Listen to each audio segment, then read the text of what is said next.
Operation Absolute Resolve began on January 3rd at approximately 2 a.m. local time. The opening move was a US cyber attack on Venezuela's energy infrastructure, plunging the entire capital, Caracas, into a blackout. Moments later, American air power moved in, systematically dismantling Venezuela's air defense systems and clearing a corridor for MH-60 helicopters from the 160th Special Operations Aviation Regiment, carrying operators from the elite Delta Force. The helicopters touched down inside the heavily guarded Fuerte Tuna military complex in southern Caracas. US planners were confident that Maduro was spending the night there, and they were right.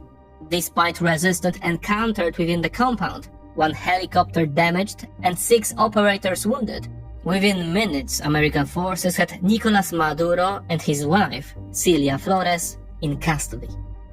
By approximately 4:29 a.m. local time, Maduro was already aboard the USS Iwo Jima, which transported him to the US naval base at Guantanamo.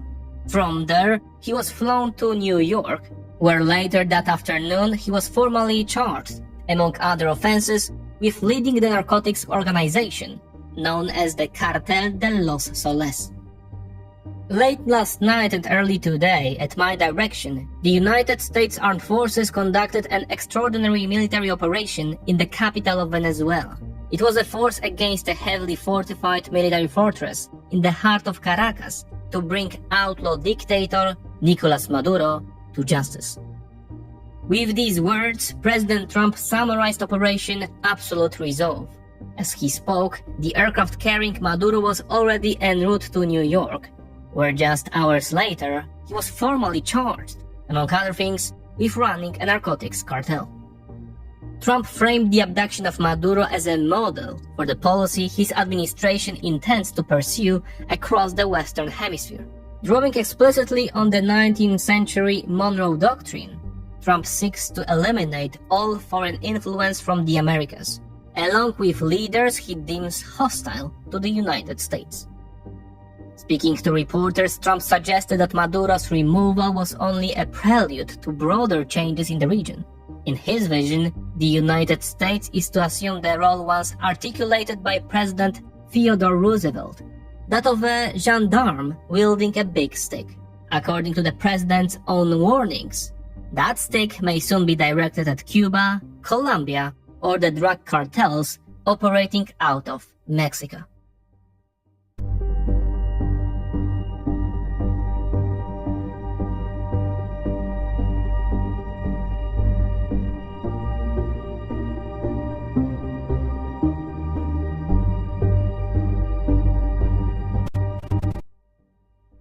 In the past few years, it feels like the world has started moving faster than ever.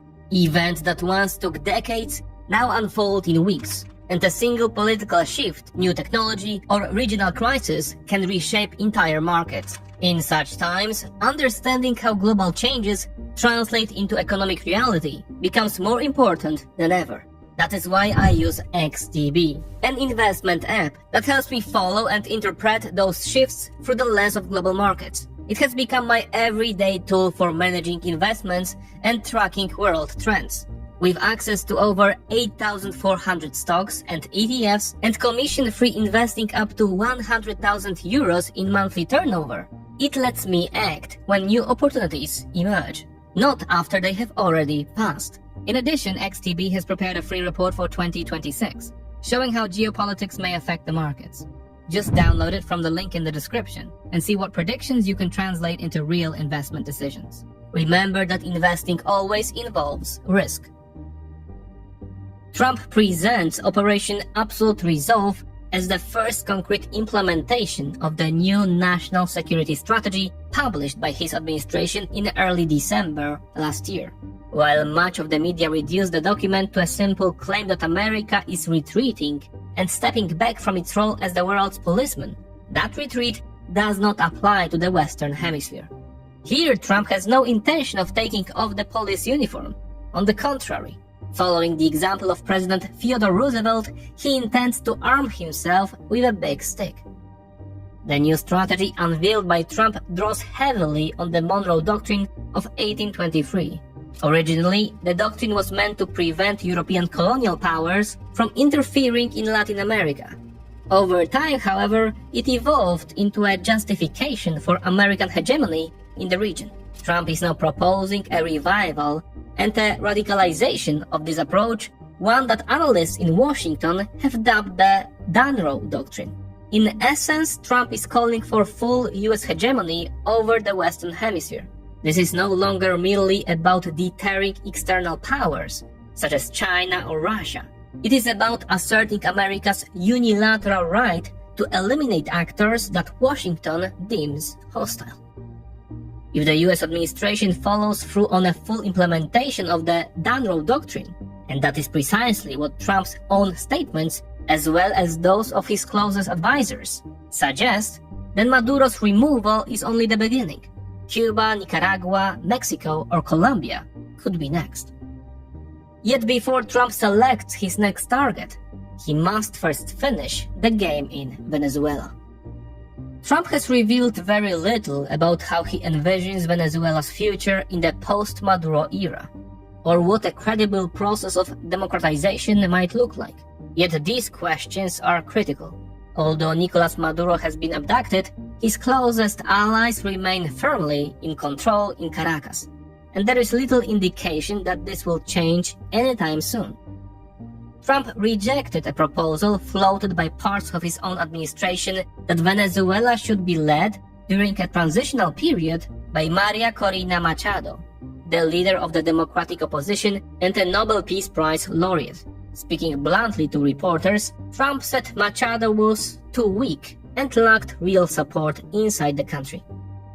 At the same time, Trump disclosed that Secretary of State Marco Rubio had held talks with Venezuela's Vice President, Delcy Rodriguez, who allegedly promised Rubio that she would, quote, do whatever the US needs. Trump hinted that he could accept Rodriguez as Venezuela's new leader, at least on a temporary basis. This immediately sparked speculation about the extent of cooperation between Rodriguez and Washington, and in particular whether she was aware in advance of the US plan to abduct Nicolas Maduro. Those suspicions were reinforced by US officials themselves, who admitted that the operation was facilitated by the presence of an American asset within Maduro's inner circle. Officially, Rodriguez has denied these allegations. Just hours after the US operation, she convened Venezuela's National Security Council in a session broadcast live on state television. She declared that Maduro had been kidnapped and that he remains the country's legitimate president. Marco Rubio responded coolly and with visible distance, implying, without saying so outright, that Rodriguez's remarks were intended primarily for a domestic audience. It is difficult to draw firm conclusions from these competing signals. One fact, however, stands out. The National Security Council meeting was attended by the entire Venezuelan power elite, including Defense Minister Vladimir Padrino, National Assembly Speaker Jorge Rodriguez, Delcy Rodriguez's brother, Interior Minister Diosdado Cabello, and General Domingo Hernandez Lares, head of the Armed Forces Strategic Command. It is therefore reasonable to assume that if, and this is worth emphasizing, if there is indeed some form of cooperation between Rodriguez and the United States, it is likely taking place with the knowledge and consent of Venezuela's entire ruling elite, which in this case appears to be presenting a unified front. One issue that has set commentators ablaze, and one for which President Trump has offered few concrete answers, is Venezuela's oil. Venezuela does indeed hold the world's largest proven oil reserves, but between 80 and 90% of them consist of ultra-heavy crude from the Orinoco Belt, thick, difficult to extract, and dependent on the imported light diluents, as well as a stable power grid, something the country in its current state simply does not have. As a result, Venezuela's oil sector is only a shadow of its former self. Production has collapsed from a historic peak of 3 million barrels per day to roughly 900,000 barrels today. Trump has declared that he wants to rebuild Venezuela's oil industry, and that this reconstruction should involve American companies investing billions of dollars in the country. Meanwhile, analysts at Rystad Energy estimate that restoring production to 3 million barrels per day would require roughly $110 billion in investment. And that figure covers upstream exploration and production alone. It is a staggering sum, roughly equivalent to what all US oil majors invested globally in 2024 combined. The challenge is compounded by the fact that Venezuelan output cannot be ramped up quickly. Even under optimistic assumptions, reaching 3 million barrels per day would take close to 9 years. As a result, American companies are unlikely to rush into rebuilding Venezuela's oil sector, especially since giants like ExxonMobil and ConocoPhillips have already been burned once before. Their assets in Venezuela were nationalized under the government of Hugo Chavez. The best-positioned company today is in fact Chevron, which already operates in Venezuela under a special license and accounts for roughly 20% of the country's current production.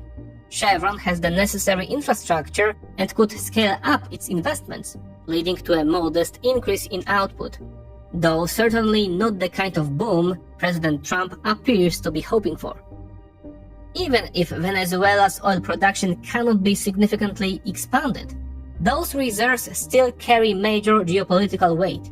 US control over Venezuelan oil would block the expansion of Chinese companies in the region, and perhaps more importantly, increase pressure on Cuba, which imports around 30,000 barrels of Venezuelan oil per day, covering roughly 25% of its energy needs. There is growing evidence that the collapse of Cuba's communist regime sits high on Trump's list of priorities for a second term. Operation Absolute Resolve was a spectacular tactical success, but a profound strategic unknown. History teaches us that removing a dictator is usually the easiest part. The real challenge comes right after. For now, the situation is at best chaotic. The old ruling elite, led by Delcy Rodriguez, still holds power in Caracas, while the Trump administration appears to treat her cooperation as a given. The White House is already looking beyond Venezuela, toward new targets and the broader application of the so-called Dunrow Doctrine, and there is no shortage of enemies. Cuba now finds itself in an especially precarious position. For years, American analysts have argued that the road to the fall of the government in Havana runs through Caracas. With Maduro removed from the board, pressure on Cuba will only intensify. All the more so because Operation Absolute Resolve has significantly elevated the political standing of Secretary of State Marco Rubio, for whom, as the son of Cuban immigrants, the liberation of Havana from communist rule carries deep personal meaning. Rubio has made little effort to hide that Cuba could be next. At a press conference, he put it bluntly, quote, "Look, if I lived in Havana and I was in the government, I would be concerned, at least, a little bit," unquote. And so, after Venezuela, Cuba is almost certainly the next US priority. The Trump administration appears to view Havana as a relatively easy target, but the list of adversaries against whom the White House may seek to apply the Dunrow Doctrine does not end there. Mexican and Colombian drug cartels are next, followed by Daniel Ortega in Nicaragua. Although Trump insists that America should no longer act as the world's policeman, and is scaling back US commitments in other regions, this constraint does not apply to the Western Hemisphere. Here, Trump is pursuing total US supremacy, even if that supremacy must be imposed by brute force. Because the attack on Venezuela reveals something deeper. As Thomas Friedman once wrote, the United States invaded Iraq in 2003 simply because it could. The same logic applies today. Trump ordered the abduction of Maduro simply because he could. Is Trump violating international law? Yes, indeed. Just as Ronald Reagan did in Grenada in 1983, and George H.W. Bush did in Panama in 1989. And just like Reagan and Bush before him, Trump will face no real consequences. A world governed by the law of the strong is once again becoming the default setting. The United Nations has grown dysfunctional, and the United States no longer seeks to enforce international law. Instead, like China and Russia, it is actively undermining its foundations. Over time, this trend will only accelerate, and international law, or what remains of it, will be enforced exclusively against the weak. And this leaves us with one final question. As the year begins, so shall the year unfold?